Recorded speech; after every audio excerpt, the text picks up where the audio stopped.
자, 여러분 안녕하십니까? 인생이모자 김용준 교수입니다. 저는 행복 코디네이터 프로그램을 만든 사람인데요. 행복 코디네이터의 기초에 대한 이야기를 좀 해보려고 합니다. 행복 코디네이터 기초 이해. 행복 코디네이터는 행복한 사람들이 되겠다라는 욕심 있는 분들이 하는 거죠. 그래서 행복 노래를 배웁니다. 저는 행복 노래가 여러 종류가 있겠지만 그 가운데 가수 윤한기 씨의 나는 행복합니다. 이 노래를 선택했거든요. 이 노래 한번 같이 불러보도록 하겠습니다. 이 노래를 부르고 강의를 시작하는데요. 1강에서는 행복을 찾아가는 인생, 그리고 코디네이터의 개념 정리, 행복 코디네이터의 개념 정리, 그리고 행복 코디네이터의 4가지 핵심 역할을 이야기하게 됩니다. 이렇게 하면서 진행을 하는 거죠. 네. 이제 이 슬라이드를 띄워놓고 사람들에게 물으면 돼요. 자, 여러분 행복이라고 하면 어떤 생각이 떠오르나요?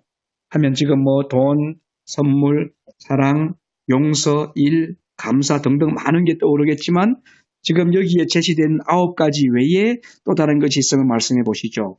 하고 그분들에게 수강자들에게 이야기할 수 있는 기회를 주죠. 그걸 주고 난 다음에 하는 것은 뭐냐 하면 클로버 사진이잖아요. 네. 이 클로버 사진을 띄워놓고 여기에서 네잎 클로버를 찾아봅시다 한다고요. 네. 사람들이 막 찾아본다고요. 어디 있나 하고 여기 있나 저기 있나. 근데 결국 네잎 클로버를 찾지 못해요. 왜냐하면 여기는 네잎 클로버가 없어요. 네. 이 사진의 의미는 그 다음 슬라이드에서 나오는데 행복과 행운에 대한 개념 정리를 해주고자 하는 거예요. 이 낱말, 꽃말로 네잎 클로버는 행운이고 세잎 클로버는 행복이라고 하죠. 네. 근데 실제로 클로버 중에 세잎 클로버가 많을까요? 네잎 클로버가 많을까요? 세잎 클로버가 많죠. 그렇죠. 세잎 클로버가 많죠. 그런데 사람들은 행복이라고 하는 세잎 클로버를 찾기 위해서 행운이라는 네잎 클로버를 찾기 위해서 행복이라고 하는 세잎 클로버를 하찮게 본다고요. 그냥 짓밟아 버린다고요. 네. 정말 중요한 것은 행운이 아닌 행복이라고 하는 것을 정리해 주는 거죠. 그래서 이제 1장에 들어가면 첫 번째 1장에서는 행복을 찾아가는 인생을 설명하게 되는데 여기서는 사례 3가지를 들죠. 개인의 행복관 이야기입니다. 이게 네. 대부분 행복하다라고 생각했던 것이 착각이라고 하는 것을 짚어주는 장면이거든요. 그 첫 번째 사례, 두 번째 사례 혹시 네. 기억나세요? 기억 안 나시죠? 네. 1년이 되면 잊어버리는 겁니다. 정상입니다. 예. 하나의 사례는 뭐냐 하면 유명한 영화 배우의 어머니가 자기에게 주머니에 돈이 있으니까 이거 들고 가서 빠찡코를 했어요. 빠찡코를 했는데 동전을 쭉 집어넣고 탁 당겼는데 주르륵 쏟아지면서 세븐이 터진 거예요. 잭팟이 터진 거예요. 엄청난 돈을 벌었어요. 그날 밤에. 첫 번째 사례. 이게 행복한 뉴스인가요? 행운의 뉴스인가요? 행운의. 그렇죠. 행운의 뉴스죠. 이건 행복의 뉴스는 아니죠. 네. 그 사례를 하나 제시해주고 두 번째 사례는 가톨릭 신자가 빵을 이렇게 이제 만들어서 오븐에 구웠어요. 그런데 그 빵의 모양에 뭐가 나왔냐면 성모 마리아의 모습이 딱 찍힌 거예요. 자연스럽게. 네. 그래서 이 빵을 먹지 못하고 신부님한테 가져갔죠. 그랬더니 신부님이 와 이거는 성모님이 우리한테 은혜를 베푼 거라고. 이거를 먹지 말고 팔아서 자선사업에 쓰자고. 그래서 이베이닷컴에다가 이 성모 마리아가 이렇게 나온 그 빵을 내놨어요. 그랬더니 비싼 가격에 팔렸어요. 그래서 자선사업에 보탰죠. 자, 이랬던 이야기가 행운의 이야기인가요? 행복의 이야기인가요? 일단 행운의. 결과는 행복한 걸로 갔지만 이 사건은 행운의 사건이죠. 예. 그러면 이러한 사건 사례가 또 나올 수 있죠. 예. 이 사례를 좀 서로 토론하면 됩니다. 3번은. 그러면서 이제 그 다음 슬라이드에서는 행복은 운명적이냐 노력의 결과물이냐 이거 갖고 좀 질문해 볼 필요가 있어요. 수강자들한테. 네. 행복은 운명적일까요? 아니면 노력의 결과물일까요? 물어보는 겁니다. 그러면 행복은 운명인가 아닌가요? 태어날 때부터 행복한 사람이 있잖아요. 이런 분도 있고요. 운명적인 거라는 것은 태어날 때부터 행복한 것을 태어나는 경우를 가정한 거죠. 그런데 운명이 아니라 행복이 노력의 결과물이라고 한다면 태어날 때는 힘들고 어렵게 살았지만 살다 보니 이 사람이 열심히 노력해서 행복한 삶을 사네? 이렇게 말하는 경우죠. 그래서 행복을 노력의 결과물로 보는 것이 맞다. 이렇게 정리해 주는 게 좋고요. 그러면 그 다음 슬라이드에서는 행복이라고 하는 것은 어떤 학문적 계보를 갖느냐 이 이야기거든요. 모든 행복은 철학적인 고뇌를 통해서 답을 찾기 시작했고 철학의 기본은 인문학이다. 이런 이야기고요. 인문학에는 문학, 역사, 철학만 아니라 문학, 역사, 철학, 문화, 예술 그리고 이러한 것을 표현하려면 언어로 하니까 언어에는 말과 글자가 있죠.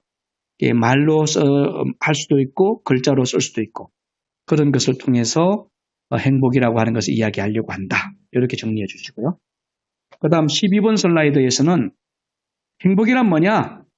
그 행복에 대한 개념적 정리를 해주는 겁니다.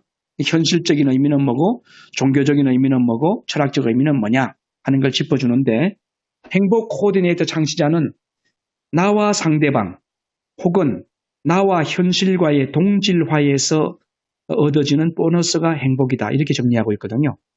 네. 그러니까 동질화라고 하는 것은 마틴 부버 같은 사람이 그런 말합니다. I and you relationship. 나와 너의 관계, 나와 당신의 관계. 이 관계가 동등하잖아요. 그런데 여기에 왜곡되면 I and it relationship이 된다고요. 나와 당신이 아니고 나와 그것이 돼버려요. 사물이 돼버려요. 인격적 존재가 아닌 어떤 사물적 존재가 돼버리는 거죠. 그러면 굉장히 한쪽 편은 열등적 존재가 되는 거고 나는 우등적 존재가 되니까 여기는 차별이 생기겠죠. 동질화가 아닌 차별화가 되겠죠. 그러면 절대로 그 사람은 행복할 수가 없는 거죠. 불행한 거죠. 그래서 저는 행복이라고 하는 것을 나와 상대방의 동질화 또는 나와 현실과의 동질화. 이게 뭐냐면 현실과의 동질화라고 하는 것은 현재 상태에 대하여 불만을 갖게 되면 절대 행복할 수 없죠. 나는 학력이 이거밖에 안 돼. 나는 공부를 이거밖에 못했어. 나는 돈이 이거밖에 없네. 나는 몸이 아프네. 뭐 이런 식으로 자꾸 현실과 나를 괴리 현상으로 만들어가면 나는 현실의 이방인이 되는 것이고 결국은 나는 현실과 차별적 존재가 됨으로써 불행해지는 거예요. 그래서 나와 사람들 관계를 동질화하고 나와 현재 환경과를 동질화할 때의 행복이 보너스로 온다 하는 생각을 행복 코디네이터 창시자가 했다는 거고요. 그러면 행복에 대한 현실적 의미가 슬라이드 13번인데요. 사전에서 보면 행복이라고 하는 것을 충분한 만족과 기쁨을 누리는 흐뭇한 상태라고 말합니다. 근데 사실 이러한 기초에서 대한민국 헌법 10조가 만들어졌고 거기에 보면 행복 추구권이 있잖아요. 행복을 추구할 권리를 가진다. 행복 추구권. 이게 현실적인 의미입니다. 두 번째, 종교적 의미는 기독교, 불교, 도교 이렇게 세 군데로 정리해 보았는데 이거 외에도 여러 종류가 있겠죠. 그러나 크게 기독교, 불교, 도교적 의미로 행복을 정리한다면 기독교에서 행복이라고 하는 것은 사랑할 때 행복이 온다 이렇게 봅니다. 그러면 사랑이란 게 뭐냐? 내 이웃을 내 몸과 같이 사랑하라는 거. 그러면 내 이웃을 내 몸과 같이 사랑하면 행복해진다는 이야기거든요. 그 다음 불교. 욕심을 버리고 자비를 베풀며 살아가는 것. 그게 불교적 개념이잖아요. 그러니까 모든 것에 부처님이 계신다. 불성이 있다라고 생각하는 거. 심지어 개똥에도 불성이 있다라고 보는 거. 모든 것이 부처다라고 말하는 거. 그 부처같이 존중하라는 거잖아요. 그러면 어떻게 할까요? 나를 위해서 사는 게 아니고 더불어 사는 거죠. 욕심을 버리고 집착을 버리고. 그게 바로 자비다. 자비심이다. 이게 불교의 행복에 도달하는 방법이라고 하고 도교에서는 도법 자연이란 말을 하고 있거든요. 노자가. 도라고 하는 것은 자연스럽게 사는 것이다. 그럼 자연이 뭐냐? 스스로 자자에다 걸어할 연자잖아요. 한자로. 스스로 걸어한 것. 즉 인위적이지 않은 것. 자연스럽게 사는 것. 그것이 행복한 거다. 인위적인 것은 불행하다. 이렇게 정리하는 거죠. 그러면 이제 행복에 대해서는 종교적으로 그렇게 말하지만 철학적으로는 어떻게 말하느냐 하는 것이 그 다음 슬라이드인데, 철학적 관점에서는 소크라테스, 플라톤, 아리스토텔레스 이 스승과 제자들을 짚어보면 됩니다. 소크라테스에게서는 행복하려면 정의롭게 살아라, justice life를 이야기하는 거고요. 플라톤은 이데아를 바로 인식하는 것, 그러니까 이데아는 참된 본질인데 참된 본질을 제대로 인식하는 것이 행복하게 사는 것이다, 이렇게 말하고 있고요. 그래서 플라톤의 철학은 인식론이죠. 인식론. 그게 곧 행복론이 되는 거고요. 그 다음에 플라톤의 제자인 아리스토텔레스는 철학자들 중에서 최초로 유다이모니아라고 하는 그리스 행복이라는 개념을 정리한 사람인데, 이 아리스토텔레스는 유다이모니아, 즉 행복이라고 하는 것은 인간적인 윤리적 삶을 이야기할 때 가능하다, 이렇게 말합니다. 그래서 아레떼라고 하는 그리스어가 있는데, 아레떼라고 하는 것은 다움이란 거거든요. 인간다움을 살아갈 때 된다, 이렇게 보고요. 그 다음 이제 그 헬레니즘이라고 하는 것이 고대 그리스 문화권에서 플라톤의 사상을 통해서 정착된 철학적 사조인데요. 그 가운데 두 가지를 보면 돼요. 스토아학파하고 에피큐로스 학파. 스토아학파는 행복하려면 금욕해야 된다. 왜? 플라톤은 그렇게 말하거든요. 눈에 보이는 거, 비지블한 거는 전부 악하다. 그리고 인비지블한 거, 보여지지 않는 거, 그게 참된 실제다, 이렇게 말하거든요. 그러니까 인간의 몸은 육체잖아요. 물질적이잖아요. 물질적인 거는 사멸 내지 소멸한단 말이죠. 죽는단 말이죠. 영원하지 않단 말이죠. 그러면 죽는다, 영원하지 않다는 것은 거짓된 거라는 거죠. 그러므로 육체를 위해 사는 것은 행복하지 않다고 말하고, 금욕을 할 때 행복이 온다라고 말하는 것이 플라톤의 핵심 이론인데, 이 핵심 이론을 쫓아갔던 것이 스토아학파입니다. 스토아학파에서는 몸을 학대해요. 그래서 굶고 단식하고 금식하고 학대하고 이렇게 하는 그런 일들이 있는 거고요. 그런데 아리스토텔레스는 또 플라톤과 반대되는 생각을 갖고 있죠. 현실에 대한 가치를 존중하고 현재 있는 것은 이데아의 모방이다. 그런데 이데아의 모방이 가짜냐? 아니다. 근본이 이데아다. 그래서 실체라는 말을 쓰지 않고 substantia, 라틴어로 substantia, 실체라고 하는 말을 씁니다. 영어로 substance란 말이 나왔죠. 거기서 substance. 그거는 우리 보여지는 이 모든 것이 사실이라는 거예요. 그게 그림자가 아니고 진짜라는 거예요. 눈에 있는 나도 진짜고 앞에 있는 사물들도 진짜다. 플라톤의 관점에서는 전부 가짜예요. 왜? 사멸 내지 소멸하니까 가짜라는 거예요. 그래서 현실 세계 가치가 없어요. 플라톤은 전적으로 저 세계, 이데아의 세계가 진짜예요. 그래서 이데아를 아는 사람이 철인이고 철학자고, 철학자가 통치하는 나라가 진짜 행복한 나라다라고 플라톤이 말했다면, 아리스토텔레스는 그게 아니라 현실이 행복한 거다, 이런 개념으로 가는 거죠. 그래서 현실의 가치를 부여하니까 현실에서 음악을 이야기하게 되고 노래를 부르게 되고 그림을 하게 되고, 그래서 아리스토텔레스에게서 미학이 나오고 시학, poetics, 시학이 나오는 거고 예술의 가치가 나오는 거고 이렇게 되는 거죠. 거기에서 더 나가면 쾌락주의가 나오는 거죠. 자, 정리하면 플라톤의 입장을 이어받은 스토아학파는 금욕주의를 이야기하면서 행복을 이야기했고, 그와 반대되는 플라톤의 제자인 아리스토텔레스의 영향을 받은 에피큐로스 학파는 금욕이 아니다. 이 세상에서 즐겁게 내가 할 수 있는 것을 즐기며 사는 것. 그렇다고 무분별한 쾌락주의는 아니고요. 그건 방탕이니까. 방탕이 아닌 내 삶을 엔조이하며 살아가는 것. 그때의 행복이 온다. 이렇게 말하고 있습니다. 오승근 교수님은 어느 쪽입니까? 아리스토텔레스인 것 같아요. 아, 현실에 대한 가치를 부여하는 분들이죠. 이런 분들은. 네. 예. 그러면 이제 플라톤 같은 사람은 죽어서 천국 가는 걸 강조하고 이 세상에서 고행을 하고 어려운 삶을 살아도 즐거워하려고 하죠. 왜냐하면 내세가 있으니까. 그러나 아리스토텔레스적인 사람들은 뭐 내세가 있냐 없냐 상관없다. 있든 없든 나는 현실에 즐거워하고 현실에 잘 살고 현실에서 행복하게 살 거야. 이런 생각을 하게 됩니다. 그러니까 수강자들 중에 두 파가 나눠져요. 분명히. 네. 그 다음에 이제 공리주의적 차원에서 지금 철학자들 입장입니다. 공리주의자들은 어떻게 행복을 이야기하는가 할 때 두 사람을 정리하면 되는데, 제레미 벤담하고 존 스튜어트 밀을 이야기하면 돼요. 제레미 벤담은 양쪽으로 공리주의를 이야기해요. 많은 사람들이 행복할 때 그게 행복한 것이다. 그런데 존 스튜어트 밀은 아니야. 한 사람이라도 행복해야 돼. 그렇게 이야기합니다. 모두가 아닌 개별적인 행복을 이야기하는 공리주의자죠. 그리고 이제 메슬로우 같은 사람은 인본주의 심리학자인데 이 사람이 주관적인 만족감이라고 하는 걸 이야기해요. 행복이라고 하는 것은 내 주관적인 거지 객관적인 거 아니다. 수치로 만들어낼 수 없다는 거죠.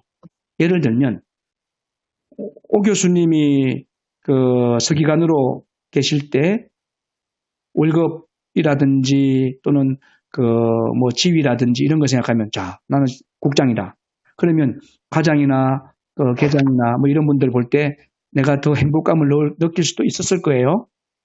그렇지만 이게 어디까지나 주관적이지 객관적이진 않잖아요. 그렇죠. 지금 우리나라 대통령도 자살을 해버렸으니까. 그죠? 그러면 네. 대통령이 왜 자살합니까? 객관적으로 봐서는 행복한 사람이어야 돼요. 최고의 위치에 올라갔으니까. 하지만 그 사람의 주관적인 만족감은 나 못 살겠다, 불행하다는 걸 느꼈단 말이에요. 행복하면 자살 안 합니다. 난 정말 철저히 행복이 깨졌다라고 느낄 때 자살하는 거거든요. 그러면 이게 객관적인 만족감이 아니라 주관적인 만족감이 결국 행복감이다 라고 말하는 것이 메슬로우의 입장이거든요. 이게 입장이 이해가 되는 거고요, 우리가. 그 다음 슬라이드 19번 가면 행복이라고 하는 것을 이제 학문으로 만들어낸 사람 이야기가 나오는데 바로 펜실베니아 주립대학의 마틴 셀리그만 박사입니다. 이 마틴 셀리그만 박사가 저보다 나이가 한 살이 어려요. 머리는 벗겨졌지만 나이는 젊은 사람입니다. 마틴 셀리그만이 파지티브 사이콜로지, 긍정 심리학을 이야기했는데요. 원래 심리학자이기 때문에 심리학을 연구했고 심리학의 발전을 위해서 노력했던 학자예요. 그런데 심리학에 한계가 있음을 알게 된 거예요. 왜냐하면 심리학은 1차 세계대전과 2차 세계대전 때에 그 시대 상황에서 사람들이 잔인하게 전쟁을 일으키고 한 사람 한 사람 죽이는 게 아니고 폭탄을 떨어뜨려서 군인이 아닌 민간인도 막 죽이고 어린애도 죽이고 할머니도 죽이고 이 전쟁과 상관없는 사람들을 무차별 죽이는 것을 보았을 때 심리학자들이 도대체 사람들의 심리에는 뭐가 있는가 하는 이 문제를 고민하기 시작했어요. 그게 바로 심리학의 태동입니다. 사이콜로지. 그러니까 철학자들이 그 짓을 한 거죠. 철학자들이 인간 심리 세계를 연구하면서 독창적인 학문 세계를 발전시켜 나가는데 그것이 바로 사이콜로지라고 하는 심리학의 분야예요. 물론 지금부터 2500년, 400년 전에 고대 그리스의 철학자들 가운데에서 심리적인 문제를 고민했던 사람들이 없나? 있어요. 예컨대 아리스토텔레스 같은 사람은 디아니마라고 하는 라틴어로 디아니마, 영혼론이라는 책을 써요. 그게 인간 심리와 관계가 굉장히 밀접해요. 그렇기 때문에 지금부터 2500년, 400년 전에도 철학자들은 심리의 이야기를 했다. 하지만 이걸 학문으로 탁 정리한 것은 20세기의 일이다. 심리학자들이 태동한 것이다. 이렇게 보시면 되고요. 그런데 그 심리학자들의 이야기는 늘 잘못된 거, 부정적인 정서, 인간 내면 속에 있는 어두운 부분, 이런 것을 터치하기 시작하는 거예요. 그러다 보니까 마틴 셀리그만이 이거 문제 있다. 왜? 옛날에 20년 전에, 30년 전에, 40년 전에 잊어버렸던 아픔, 고통, 그런 것을 왜 지금 끄집어내가지고 다시 리마인드 시켜가지고 불행감에 빠지게 하느냐.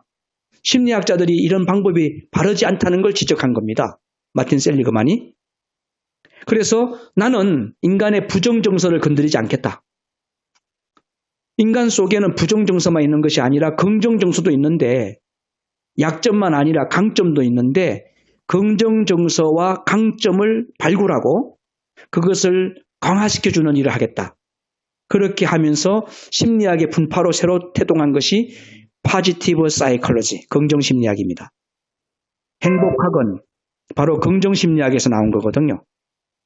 근데 마틴 셀리그만이 행복하게 살려면 세 가지가 필요하다. 첫째, 즐거운 삶을 살아라. 즐겁게 살아라 이거죠. 즐겁게. 두 번째, 몰입하는 삶을 살아라.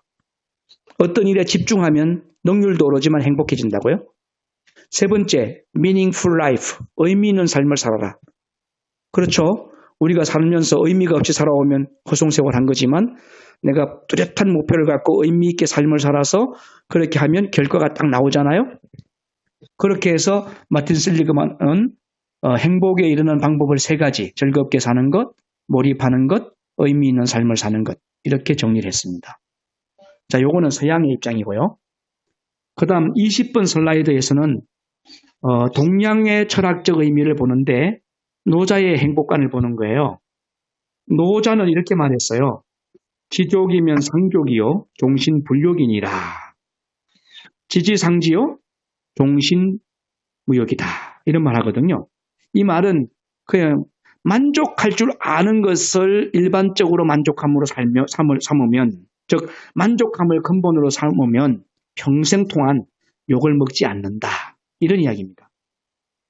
요즘 우리나라의 그 여러 가지 이상한 일들을 보면서 결국 유력한 사람들이 이렇게 욕을 먹고 퇴보되는 상황을 보면 욕심 때문이라는 걸 알게 되잖아요. 네. 욕심만 좀 줄였다면 그러지 않았을 텐데 하는 것을 우리가 보는데 바로 행복이라고 하는 것은 노자의 관점에서는 욕심을 부리지 않는 것, 욕심을 갖지 않는 것, 그냥 자연스럽게 사는 것, 그것이 행복한 것이다. 이렇게 정리하는 것이 챕터 1의 행복에 대한 개념이에요. 그러면 요걸 이렇게 정리해 주시고 궁금한 것 물어보세요 하고 1장 챕터 1 끝내는 겁니다. 그 다음 챕터 2에서는 코디네이터에 대한 정리를 해주는 거죠. 코디네이터란 정리가 뭐냐? 정의 22번 슬라이드 보면 전체적인 조화를 조정하는 융합 전문가가 코디네이터다. 이렇게 정리해 주시면 돼요. 그러면 코디네이터는 성격이 네 가지인데 전문적이어야 되고 규칙적이어야 되고 합리적이어야 되고 효율적이어야 돼요. 만약에 코디네이터가 전문성도 없거나 규칙적이지 않거나 비합리적이라거나 비효율적이라면 코디네이터라고 할 수 없는 거죠. 그럼 코디네이터 역할, 코디네이터는 어떤 일을 하느냐? 조정자, 비서나 참모, 관측병, 척후병 이런 걸 역할을 하는 거죠. 코디네이터 역할. 그러면 요즘 코디네이터 종류가 많아졌어요. 병원 가면 병원 코디네이터, 부동산에 가면 부동산 코디네이터, 그 다음에 뭐 음식 갖고 하는 푸드 코디네이터, 건강 코디네이터 등등 이런 말들을 만들어 쓰는데 행복 코디네이터가 2013년도에 한국직업능력개발원과 교육부에 등록이 됐거든요. 공식 자격으로. 그 이전에 아무도 안 썼습니다. 이 말을. 그러니까 행복 코디네이터가 우리나라에 이 말을 정부 기관에 공식 폼으로 만들어서 등록한 최초입니다. 우리가. 그 뒤에 나온 코디네이터들은 행복 코디네이터를 모방했다. 이렇게 보시면 되는 거예요. 자, 코디네이터 정리했습니다. 2002년? 2013년. 아, 2013년? 네네. 그 전에 제가 행복 코디네이터란 말을 썼지만 네. 정식으로 규격화해서 표준화해가지고 정부에 등록한 해가 2013년도입니다. 자, 그러면 이제 3장, 챕터 3에서는 행복 코디네이터가 뭐냐? 요거 정리해 주는 거예요. 이 과정은 행복 코디네이터를 하는 과정이기 때문에 행복 코디네이터의 개념 정리를 하는데요. 행복 코디네이터라고 하는 것은 안락하고 의미 있고 품격 있고 조화롭게 하는 행복 전문가를 행복 코디네이터라고 한다. 이런 겁니다. 그러니까 안락한 삶을 안내해주고 의미 있는 삶을 제공해주고 품격 있는 삶을 제시해주고 조화롭게 살아가도록 도와주는 행복 멘토다. 이런 이야기죠. 정말 멋지지 않습니까? 그러면 왜 행복 코디네이터가 필요한가? 왜 우리 시대의 행복 코디네이터인가 하는 것은 슬라이드 28번에서 이야기하는데요. 행복이라고 하는 것을 원스톱 프로그램으로 정리할 필요가 있기 때문에 된 거고, 두 번째는 부산의 사하구청에서 먼저 행복 코디네이터를 개설을 요청했어요. 그때는 힐링 코디네이터로 진행을 했습니다. 60시간짜리, 40시간짜리. 그리고 사상구청에서도 진행을 했고요. 2013년도에 우리 이 국제웰빙 전문가협회와 김용진 교수가 먼저 이걸 진행한 것이 아니고 행복 코디네이터라고 하는 것을 부산 사하구청과 사상구청에서 시민들을 위하여 개설하도록 요청했다는 겁니다. 그 당시에 부산은 전국적으로 자살률이 높았습니다. 그 다음에 세 번째, 그 당시에 박근혜 정부 시절이죠. 그때 네. 행복국가구현이 국가 정책이었어요. 대통령의 국정 방향이었어요. 그 당시에. 그래서 그 비전이 맞았고, 네 번째는 2014년도인가 13년도에 서울대학교에서 행복교과서를 만들어냈죠. 그러면 우리가 어떻게 해야 되겠어요? 국가적으로 정책이 행복국가로 가고 서울대학교에서 국책대학교인 서울대학교에서 행복교과서를 만들어서 초중고등학교에서 행복교과서를 가르치도록 했다면, 그리고 사상구청과 사하구청에서 행복 코디네이터를 개설해서 진행하도록 했고 진행했고요. 우리는. 그렇다면 우리 국제웰빙 전문가협회는 가장 큰 비전으로 행복 코디네이터를 만들어서 갔던 거죠. 그러면 행복 코디네이터의 비전은 확실하다. 2020년대 대한민국의 신종 직업으로 우뚝 설 것이다. 지금 현재 그 예로 국방대학교에서 벌써 2019년도에 행복 코디네이터 인턴이 7기가 나왔고 7기 매달 나옵니다. 한 개수씩. 그리고 충남 금산에서는 권수계 책임 교수님을 통해서 요양보호사, 금산 농협 직원들, 금산 지역 유지들 이런 분들 한 300명이 13기에 걸쳐서 매달 행복 코디네이터가 육성되고 있고요. 전라도에 있는 광주광역시에서는 김한나 책임 교수님이 목사님들을 300명 넘게 4기에 걸쳐 4차례에 걸쳐서 행복 코디네이터로 육성을 했고요. 그 외에도 여러 군데 하고 있고 지금 오순금 교수님은 제주도에서 제주 설문대학교 여성문화센터에서 행복 코디네이터 과정을 이제 12월 4일부터죠. 설문대 여성문화센터. 설문대. 여성문화센터. 예, 제주 설문대 여성문화센터에서 네. 12월 4일 저녁 7시부터 9시. 아니, 아침 10시부터 2시. 아침 10시부터 12시. 예. 예, 아침 10시부터 12시. 그리고 4월 6일 날 아침 10시부터 12시. 매주 수요일, 금요일 이렇게 진행하시는군요. 네. 예. 제주도에서도 이렇게 하고 있고요. 그 다음에 순천에는 순천시장님이 그걸 해주셔가지고 순천시민대학에서 행복 코디네이터를 6기 과정을 진행했고요. 6기. 그거는 16주 과정이었습니다. 그리고 대전에서는 한밭대학교에서 행복 코디네이터 2급 과정을 4기까지 정인경 교수님이 직접 진행을 했고요. 지금도 이렇게 전국 여러 군데에서 행복 코디네이터를 육성하고 있는데요. 지금 챕터 4에서는 행복 코디네이터의 4가지 역할을 이야기하는 겁니다. 행복 코디네이터는 4가지의 역할을 하는데 행복을 지도하는 것과 행복 지도사, 행복을 교육하는 일, 행복 교육사, 행복을 상담하는 일, 행복 상담사, 행복을 나누는 일, 행복 나눔사 이 4가지 일을 합니다. 그러면 지금 슬라이드 31번인가요? 행복 지도사로서의 역할. 행복 지도사는 어떤 일을 하는 거냐? 멘토라는 거죠. 그러면 행복 지도사는 행복을 지도할 수 있는 실력과 인격이 필요하다는 거고요.